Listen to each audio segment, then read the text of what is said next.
Well, we're standing in front of the San Francisco Bay, and this is the building my company, Global Blood's located in. It's beautiful physically here. It's a very exciting place in terms of how people think. That's why I think so much of the innovation occurs here. We love the people, we love the environs, and we love the energy and the diversity. We're a biotech company. We identify targets in the body that we think that if we can hit those targets with a drug, a pill, that we can have a profound effect on a disease. And the disease that we are most focused on right now is sickle cell disease, which is a disease that primarily affects African Americans, which is, quite frankly, one of the major reasons that I agreed to become CEO and lead the company. In sickle cell disease, the hemoglobin, which is normally soluble in solution, falls out of solution, and sickle cell patient sticks together, forms these physical polymers or rods that deform the red blood cells. It's like if you stuck a sword inside of a balloon, it would assume a sickle shape. As a consequence, though, these cells don't flow normally and they block the blood flow. So what you're really doing is starving all of the tissues in the body of oxygen.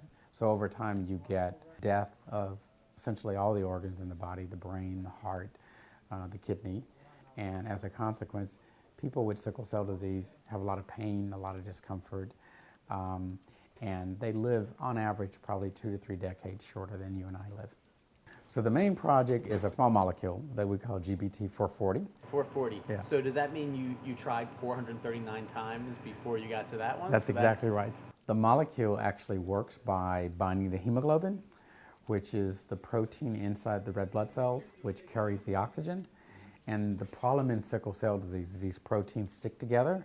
Our drug blocks the hemoglobin from polymerizing, and we think if that works, it will essentially eradicate any manifestation of disease, which would be an absolutely amazing breakthrough. And there are millions of people around the world with sickle cell disease that we could help.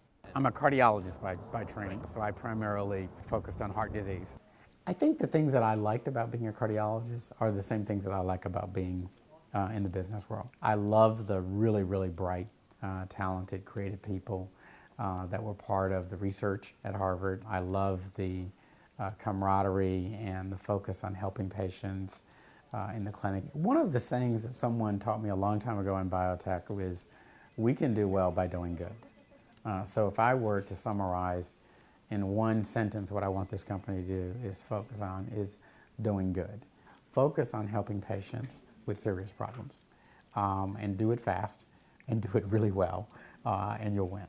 Right now we're small, we're only 37 employees. The company will ultimately be thousands of employees. Right now it's actually a very special time because I know everybody in the company. I see almost everybody in the company. I touch everybody in the company almost every day in a conversation or just in the break room. I'm Ted Love, CEO of Global Blood Therapeutics. This is a very exciting day for our very faithful employees, our very faithful investors, but most importantly for the patients that we're developing our drugs for. So if we rush to do something and we put a drug out there that isn't as safe or as effective as someone else's drug, we're going to lose. So the win for us is to make the best products as fast as we can, and best means that you help the patients the most. We have no temptation here to cut corners. Until I went to Haverford, I think the idea of cheating might have been part of my repertoire, but that was obliterated from my repertoire. I mean, Haverford attracts a certain kind of person. Many of my natural inclinations around being values-driven, around ethical standards, I think the fundamental framework for that being important existed when I went there, but it was elegantly refined there. So now in my work performance, the idea that we would misrepresent anything, it's foreign to us. The culture of this company is that if we do something wrong, we step up, we admit it, we make amends for it, and we move on. Because at the end of the day, we're held by an integrity and a confidence in, we are who we say we are, and we stand for what we say we stand for. I had a great family, parents that were very supportive. We had very little money, so I was fully reliant upon whatever kind of scholarships I could get or financial aid I could get from Haverford. And that's, quite frankly, today why I'm so passionate about trying to pass on support to Haverford to allow it to continue to do what it did for me. I had not gone to great schools, and most of my peers at Haverford had gotten beautiful educations. So there was a gap, but I was committed to closing that gap. And the great thing about Haverford is that my professors were equally committed to helping me close that gap as quickly as I can. And I still think back many times today about Claude Wintner and how I was so challenged in my first chemistry course, and how he was absolutely adamant that I could come to his house. I could call him anytime when I wanted more explanation about how something that he had taught worked and I didn't grasp it. In fact, I'm looking forward to going back to my daughter's graduation and spending time with Claude again.